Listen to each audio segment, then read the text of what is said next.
Porque el ejercicio corporal para poco es provechoso, pero la piedad para todo aprovecha, pues tiene promesa de esta vida presente y de la venidera. Palabra fiel es esta y digna de ser recibida por todos.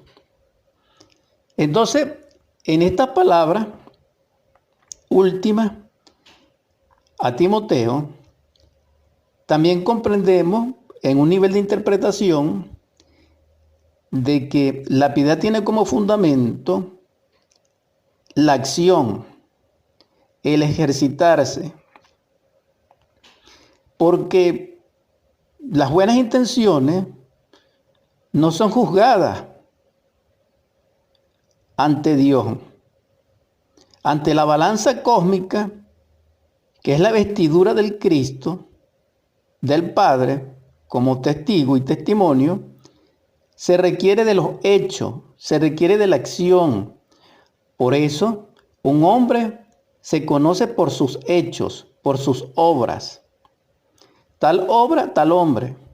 Tal árbol, tal fruto. Entonces, ciertamente,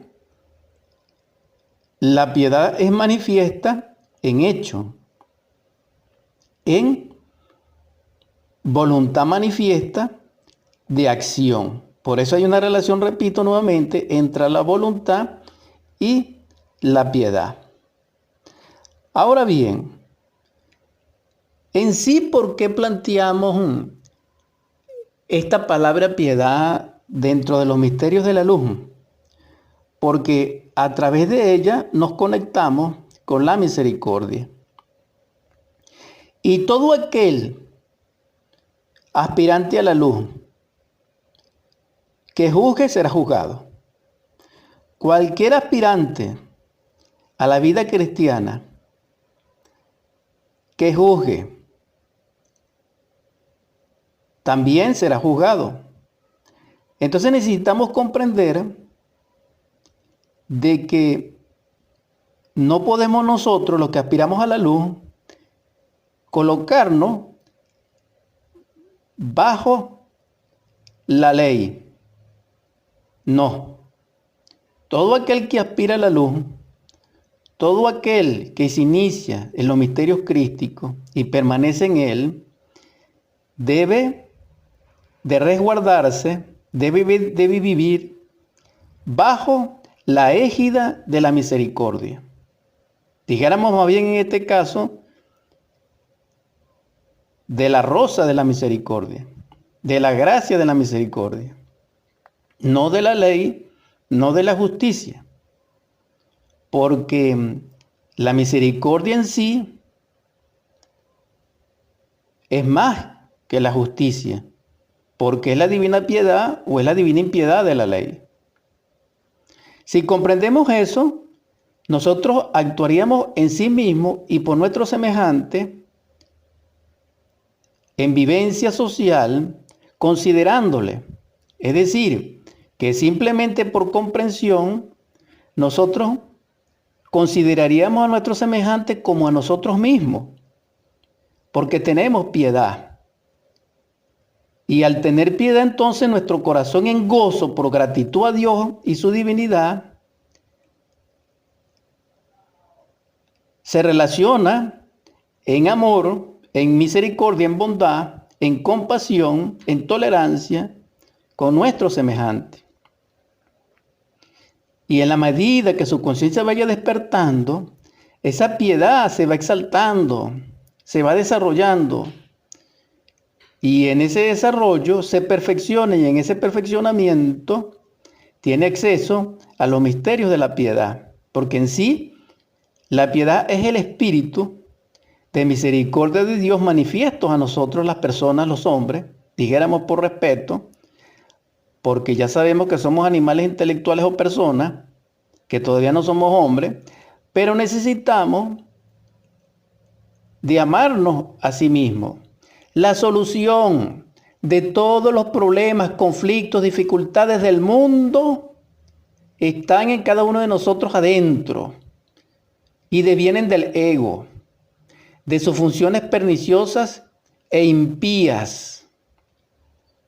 Si nosotros desintegramos el yo, resplandece el amor. Porque mientras el yo exista dentro de nosotros, el amor no es. Porque el yo es desamor. Ahora, cuando el amor resplandece en nosotros, se expresa la fuerza crística del amor y nos hace esa fuerza ser copartícipe del amor crístico verdadero, omnipotente, omnipresente, inmanente de nuestro Salvador, que vive aquí y ahora. ¿Por qué? Porque Él es el Señor de la vida y de la muerte, porque Él es el unigénito. Y si Él resucitó, que es lo que hoy se está celebrando, porque ya terminó el asunto, dijéramos simbólico, de la Semana Santa, entonces Él es libre de esa atadura de la muerte. Y si Él es libre de la atadura de la muerte, Él es lo que es, y siendo así, Él está presente en todas partes, porque posee lo que se llama el donum Dei y el don de la ubicuidad, dijéramos, para orientarnos. Entonces, siendo manifiesto Dios en todo lo que es así y será, llega a nosotros a través de su Espíritu. Y ese Espíritu, cuando manifiesta la piedad, nos lleva a nosotros a vivir bajo la misericordia. Y en ese principio, con ese espíritu, en ese amor, nosotros jamás cometeríamos un error con nuestro semejante. Jamás le faltaríamos. Porque no solamente le serviríamos, basándonos en el gozo de la gratitud hacia nuestro Padre, sino que nos sacrificaríamos por Él a través de la caridad, a través de la virtud, a través de la enseñanza crística, sígueme. En otras palabras, daríamos esperanza al desesperanzado, daríamos un consuelo al que se encuentra en desdicha, daríamos un reconocimiento a aquel que es humillado, daríamos medicina al enfermo, daríamos un abrazo al que está sollozo y brindaríamos una alegría a aquel que le han rompido el corazón o lo tiene roto. Es decir, cumpliríamos como aquel que atiende a aquel que fue golpeado. Y entonces, ¿quién es su hermano? Aquel que le atiende desinteresadamente. Entonces, eso es lo que nosotros necesitamos comprender. Este misterio de la piedad. Viviendo en piedad, viviríamos en ese gozo de vivir para servicio del amor. Es decir, viviríamos para amar. Y esa capacidad de vivencia, fundamentada en el amor, nos abre las puertas del cielo. Y la luz que es derramada de esa puerta penetra en nuestra alma, en nuestro espíritu, en nuestro corazón, iluminándonos y llenándonos de ese poder luminoso que ha de llevarnos por el sendero solar, por el verdadero camino que es hacia las estrellas.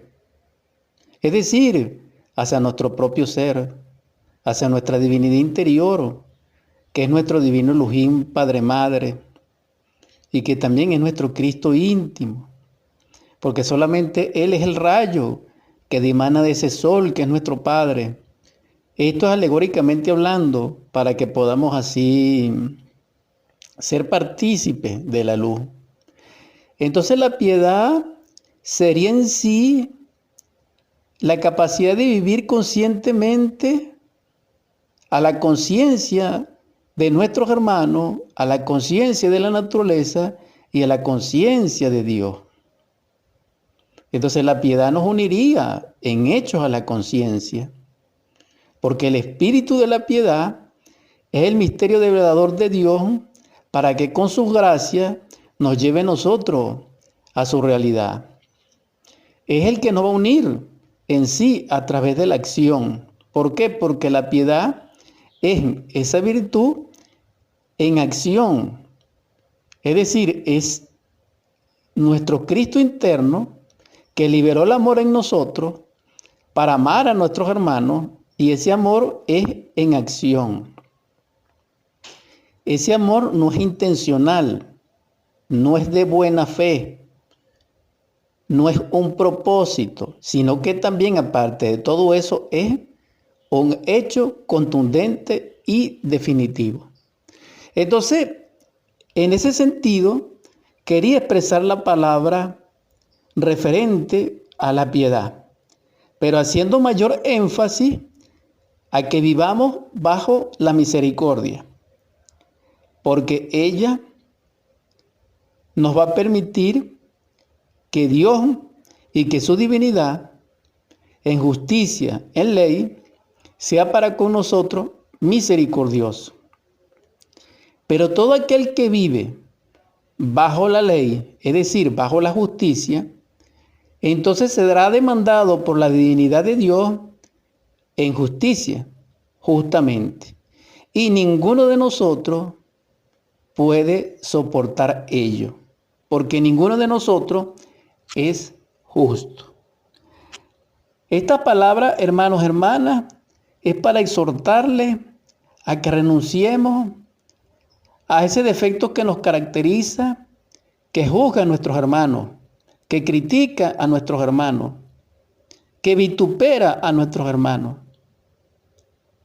Renunciemos a ese error, a ese agregado psicológico, a ese yo dentro de nosotros. Vamos a desarrollar la compasión y la piedad. Vamos a amar a nuestros hermanos. No más crítica. Y si alguna crítica debemos hacer es la autocrítica. No más al juzgar a nuestros semejantes. Vamos a juzgarnos a nosotros mismos, a liberar el juicio interior, para que así nosotros podamos diseccionar